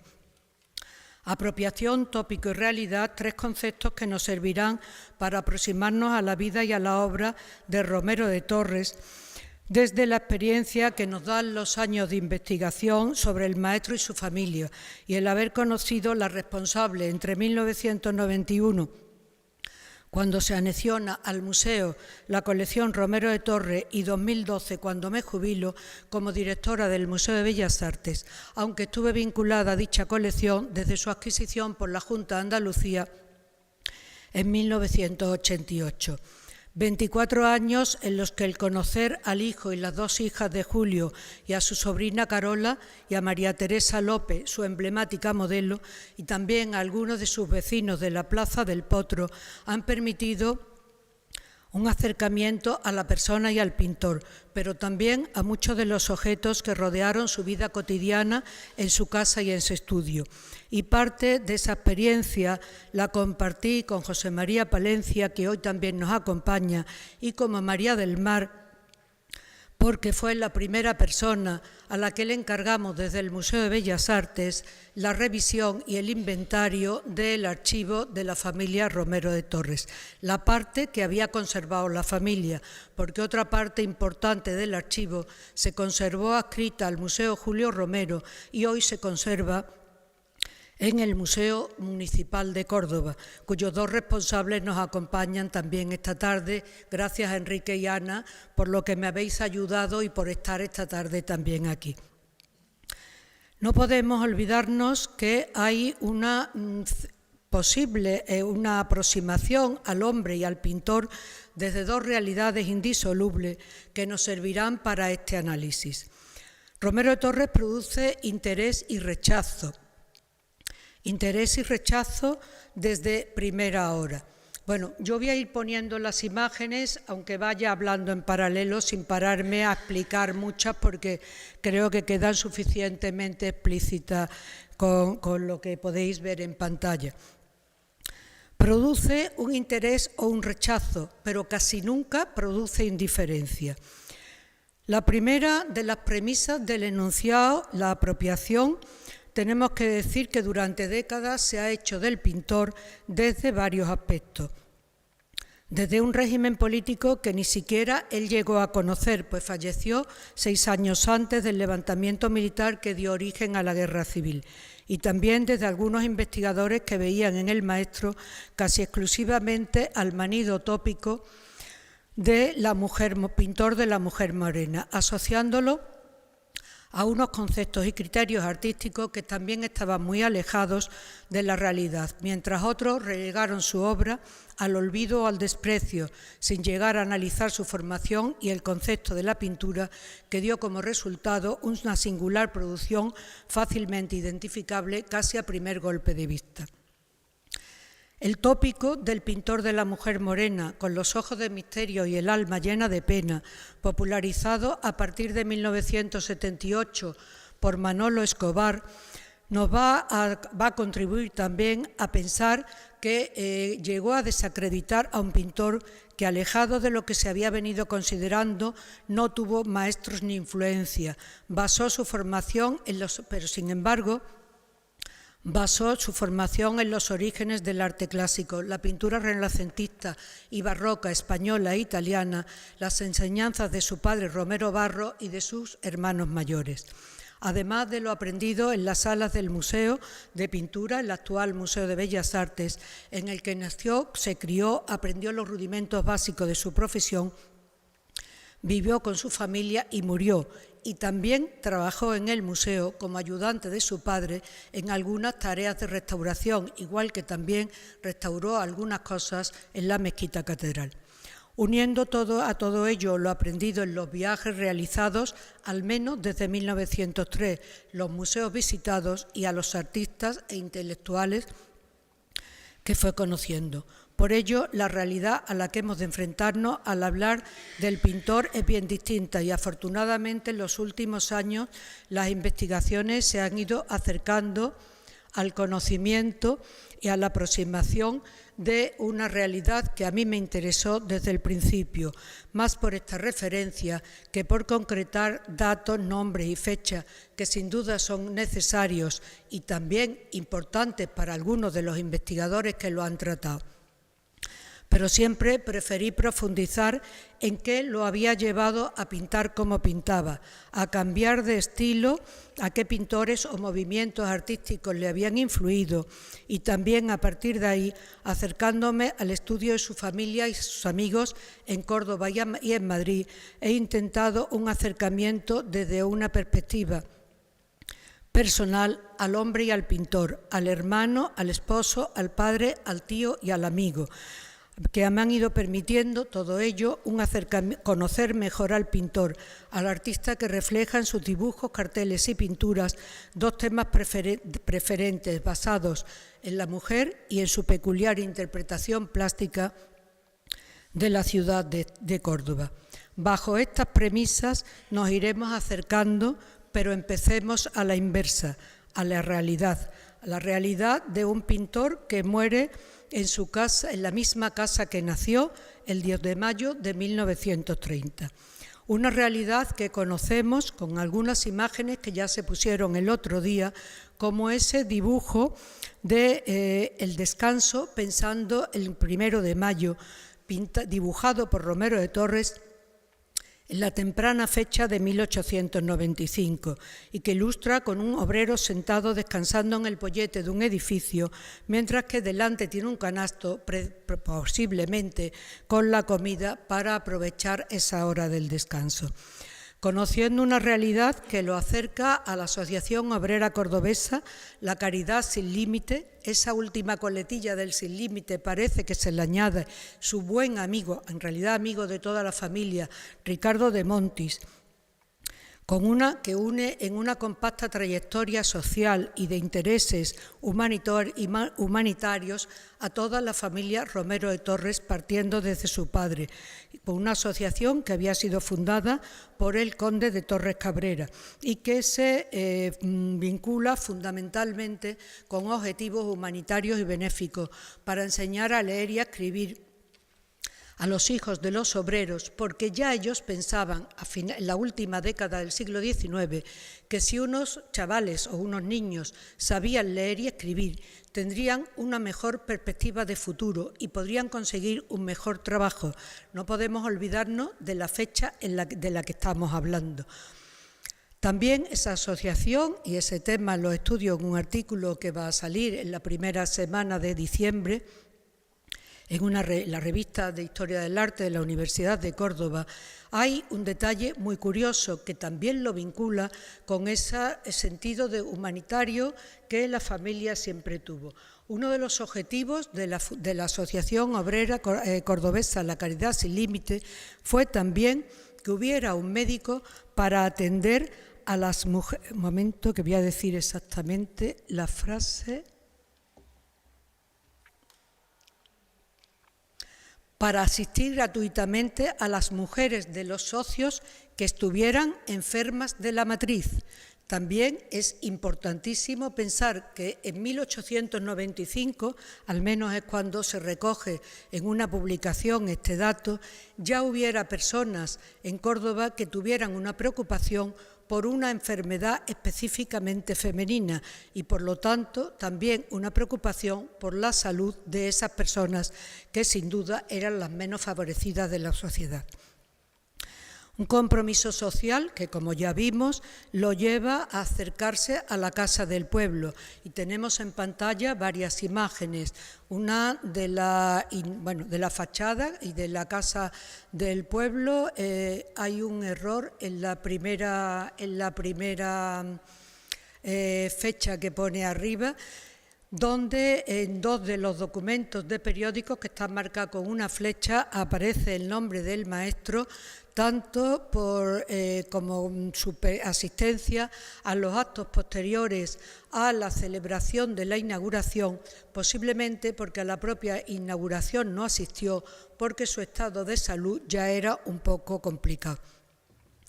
Solo 11 días después de morir, el hijo y la viuda y los hijos escriben una carta al presidente de la Casa del Pueblo, como ya citó el otro día Manolo García Parodi, para seguir el ofrecimiento que su padre había hecho con anterioridad de que una obra suya figurara en los fondos de la Casa del Pueblo que se acababa de inaugurar en la Plaza Alhóndiga. Será 5 años después, el 1 de septiembre de 1935, cuando se materialice esa entrega. Por lo menos queda constancia en un acta de entrega. ¿Qué pasó con esa obra? Pues no lo sabemos. ¿Qué pasó el 18 de julio de 1936 con la Casa del Pueblo? Tampoco lo sabemos exactamente. Manolo apuntó el otro día una posibilidad que le había dicho Matías Cañete, pero tampoco sabemos exactamente qué pasó con esos fondos. La cuestión es que esa preocupación social continuaba en Julio a raíz de las pinturas que ya había hecho su hermano Rafael. Sin trabajo, los últimos sacramentos y emigrantes a bordo. Enrique de Redel, otro de los amigos de la familia, en el obituario de Rafael escribe un texto que, está en la pantalla, no sé si se lee bien.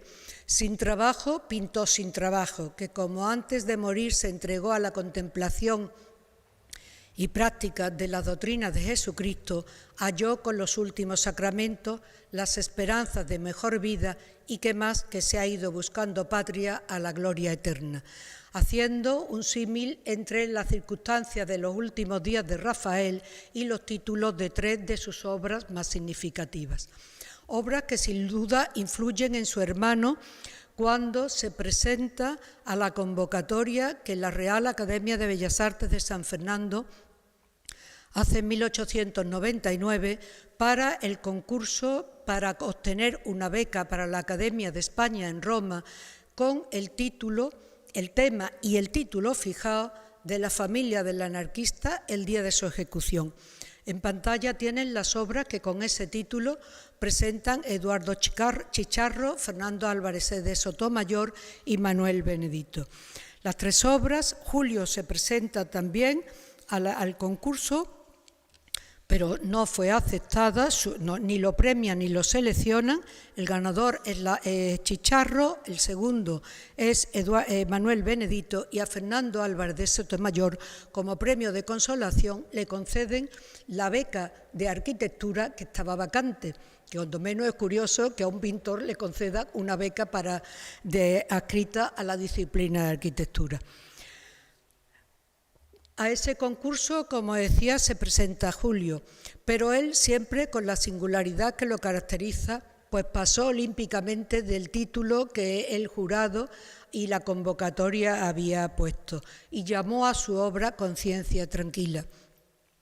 En ella se representa, como en las otras que hemos visto, el interior de una habitación donde se va a proceder a la detención de un anarquista y en esta y en las otras tres su familia rodea al preso y asiste al registro en la habitación en la que se encuentran y también al momento de esa detención. Esa pintura y esa preocupación social que se mantiene, en algún caso viene con anterioridad por la fecha, como en Mira qué bonita era, Horas de angustia, o el dibujo que está en la parte superior, que se llama, es muy poco conocido, se llama La aurora roja, respondiendo al mismo título de una obra de Ricardo Baró, de una de las obras de una trilogía de Pío Baroja, uno de sus grandes amigos. Pintura social que encontramos en Mal de Amores y en Aprendiendo a leer, y también en A la amiga y en Esperando, de las que Lola García Ramos nos habló el otro día también, poniendo de manifiesto como esa pintura de la amiga a la amiga, que en algunas ocasiones se ha conocido como la madre o como la tata, en realidad responde a cómo se llamaba en esos momentos en Andalucía, sobre todo en Andalucía, pero también en algunos otros lugares de España, a las escuelas de amiga, que era el sitio donde llevaban a los pequeños, la equivalencia a nuestras guarderías, y que en realidad lo que era una amiga que cuidaba a los hijos y a las hijas de sus amigas. De ahí el título bien acertado de A la amiga, y que se ha puesto de manifiesto perfectamente con la obra que ha estado expuesta recientemente en la exposición sobre pintura y transformaciones sociales en el siglo XIX que se ha celebrado en el Museo del Prado. Pero en esas inquietudes sociales y en esos compromisos, de alguna manera, vinculados a situaciones políticas, él firma, entre otros muchos, profesores, escultores, oradores y escritores, y también pintores, el llamado Manifiesto de Adhesión a las Naciones Aliadas en 1915. En plena Primera Guerra Mundial. Como veis, el nombre de Julio se encuentra es uno más de los que firma ese manifiesto.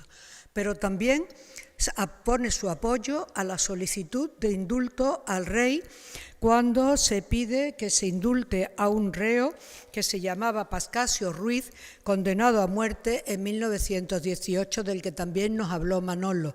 Pero también firma la solicitud de un mensaje al Gobierno por la vivienda y los intelectuales, a raíz de que el Gobierno del general Primo de Rivera en 1925 decrete una legislación para dar vivienda a algunos de los intelectuales.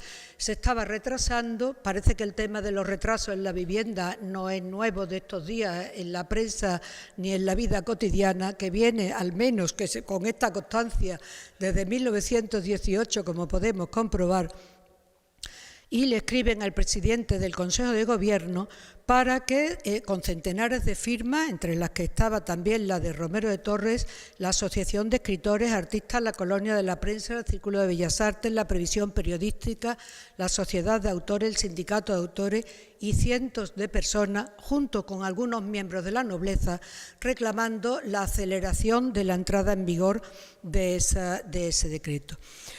Difícil será encontrar otros artistas que con la referencia que en Internet de alguna forma nos ofrecen sobre el maestro, manipulando mucho de las interpretaciones de lo que es su realidad.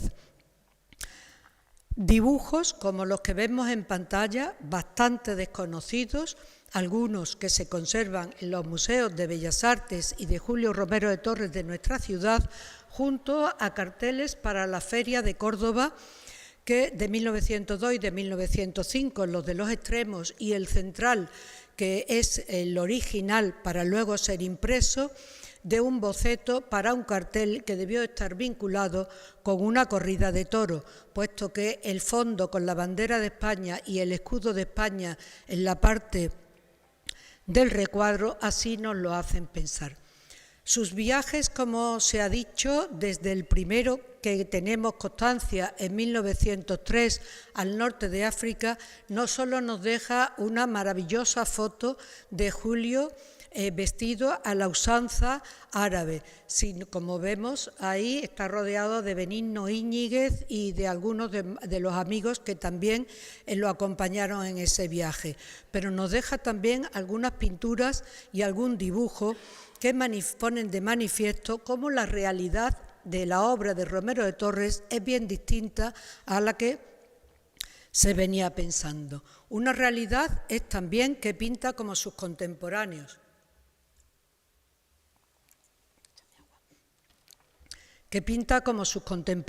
como podemos ver en estas obras de los primeros años del siglo XX.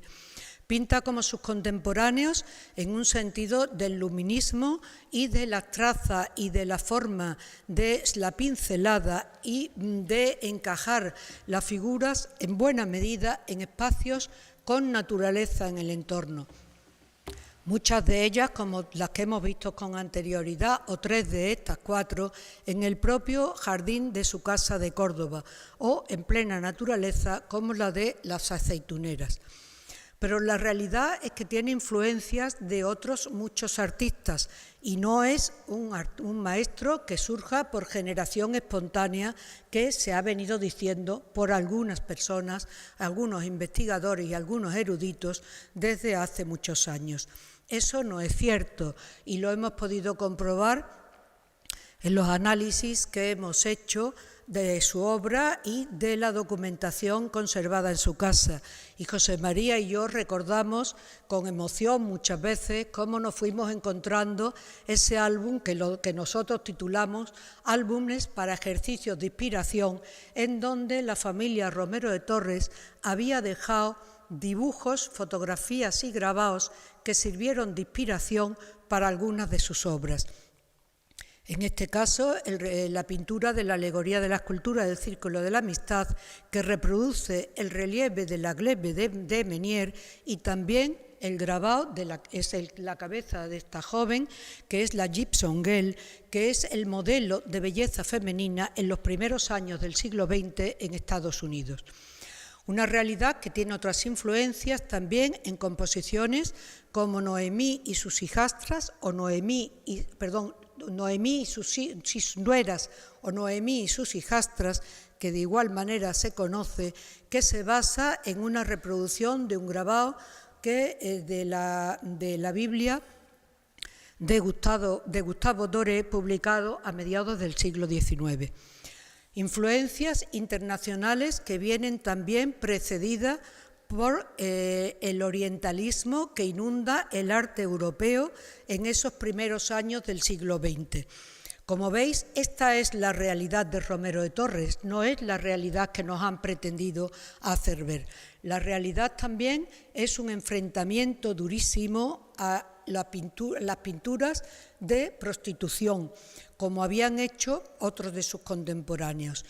En Vividoras del Amor y en Nocturno, una de 1906 y otra de 1929, nos presenta la crudeza de un grupo de prostitutas esperando clientes, que no es más que lo que representa la Chiquita Piconera, una prostituta esperando clientes, no esa figura alegre, ilusoria y maravillosa que nos hacen ver en una interpretación mal y manipulada de lo que es la prostitución. Es el retrato de una prostituta esperando cliente. Es muy duro, pero es la realidad de esta pintura, que tiene un precedente en composición con la Chiquita Piconera y tiene también un antecedente en el capricho número 37 de Goya, titulado Bien tirada está. Caprichos que se conservaban en los fondos de la familia y del museo, y que también hay muchas copias de dibujos de Goya, de Velázquez y de otros maestros españoles que hizo Julio directamente copiando las obras en el Museo del Prado. La realidad también es, continuando con lo que han dicho algunos de los que me han precedido, su amistad con hombres y mujeres como Carmen de Burgos Colombine, doña Emilia Pardo Bazán, porque a Pardo Bazán hay que decirle doña Emilia, a Margarita Nelken, María de la O Lejárraga, Benavente, Pío Baroja, ahora mismo no me acuerdo la del sombrero quién es, Tórtola Valencia, y esta es una imagen de la felicitación de Navidad que ella manda en de Navidad no, de Año Nuevo, que ella manda en 1924 a los Romeros de Torres. Al lado está Anita Delgado, que llegará a ser maharaní de Capurtala por intervención, entre otros, de Romero de Torres y de Valle Inclán y algunos otros, vamos a decir entre comillas, entrometidos celestinos y piraos que la convencen para que vaya a París y se case allí con el marajá de Capurtala. Valle Inclán, Unamuno, quien en 1906 visita Córdoba con los hermanos Romero de Torres y, por supuesto, los hermanos Machado, que dedican bellísimas poesías y emotivas cartas, bellísimas poesías a las mujeres de Romero de Torres y emotivas cartas a la muerte del maestro. Fotografías que, como ha indicado María del Mar, se conservaban en una pared en el estudio que compartía la familia Romero de Torres. No era el estudio de Julio Romero de Torres, era el estudio de la familia. No sabemos siquiera si Julio llegó a pintar ahí, pero era el estudio de la familia, donde se conservaban estas fotografías dedicadas, firmadas por las actrices, las cantantes, las cupletistas, a Julio, a Enrique Romero de Torres y a Rafael Romero de Torres Pellicer, el hijo de Julio. Montero Alonso, en su peculiar biografía del artista y amigo, que le ha hecho varias entrevistas y que lo conoce perfectamente, dice que poco antes de morir en su casa natal estaba leyendo páginas de Lenin y de Trotsky, continuando la pasión que ya venía desarrollando por la lectura de otros maestros rusos como Tolstói y Dostoyevsky. Por lo tanto, esa manipulación que el régimen hizo de Julio estaba muy aislada de cuál era la realidad de su pensamiento y de sus intereses. En mayo de 1930, la muerte de un pintor, la consternación de una ciudad y la consternación de unos amigos nos hace ver cómo en la película de Julián Torremocha, que se estrena en 1940, pero que se empieza a rodar en vida de Julio todavía, porque hay imágenes de Julio andando por el jardín de su casa y por el portillo de la calle de la Feria, cuando Marín, el cantador, recita un poema y dice: ha muerto Julio Romero. Las mujeres que hasta ese momento aparecían en la película vestidas de flamenca hacen un fundido en negro y transforman sus trajes de flamenca en trajes de riguroso luto porque había muerto el pintor. El pintor que, como sabemos ya, por lo que se ha dicho con anterioridad, se convocan a toda la ciudad, se pide que se cierren los comercios y los colegios, que las modistillas y las alumnas del Colegio de Santa Victoria acudan al entierro y que los obreros sean convocados por la Casa del Pueblo a que acudan con el uniforme de trabajador si no les da tiempo a cambiarse. Pero la conmoción de España entera se pone de manifiesto, entre otras muchas cosas, en estos 4 telegramas que he cogido como resumen.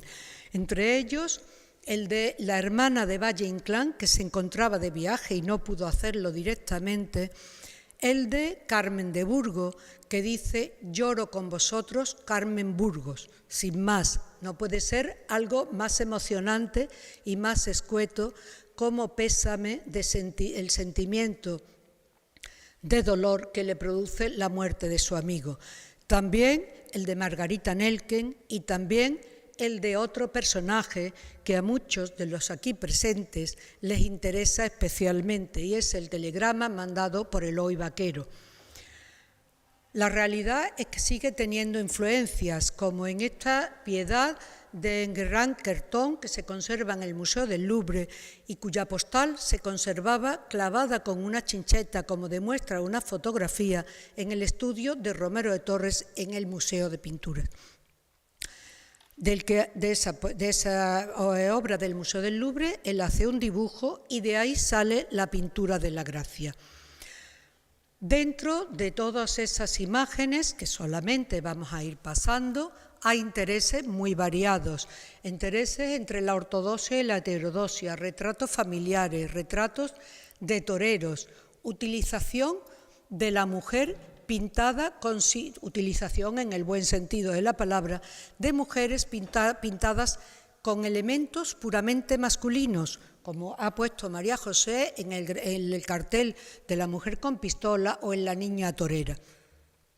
Pero también su contribución a la guerra del Rif, participando con el cartel de la corrida patriótica que se celebra en Madrid el 26 de septiembre de 1921, con una enfermera que bajo su capa, que es la bandera de España, protege a un soldado muerto o herido.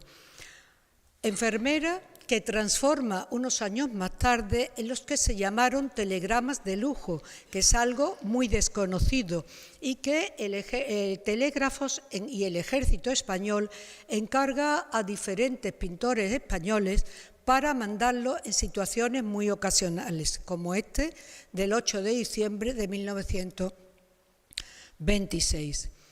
Pero la realidad es que el maestro vuelve a tener influencias, pero esta vez no es que él reciba influencias, sino que es ahora, su obra la que tiene la influencia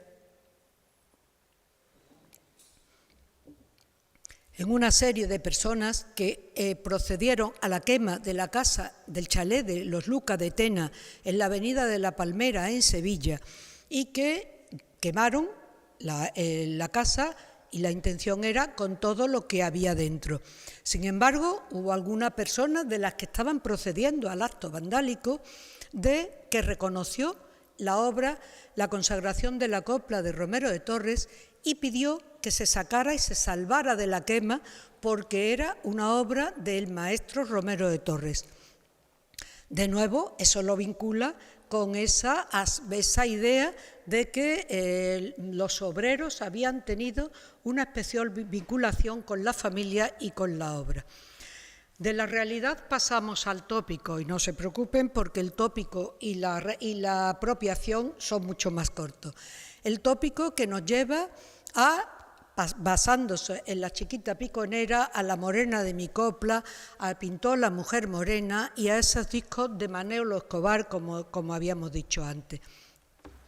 El tópico que nos lleva a que no se conservaban esas imágenes en vivo de mujeres desnudas y se ha encontrado esa película en la Universidad de Carolina del Sur, del Sur o del Norte, no me acuerdo, recientemente, donde podemos apreciarlo.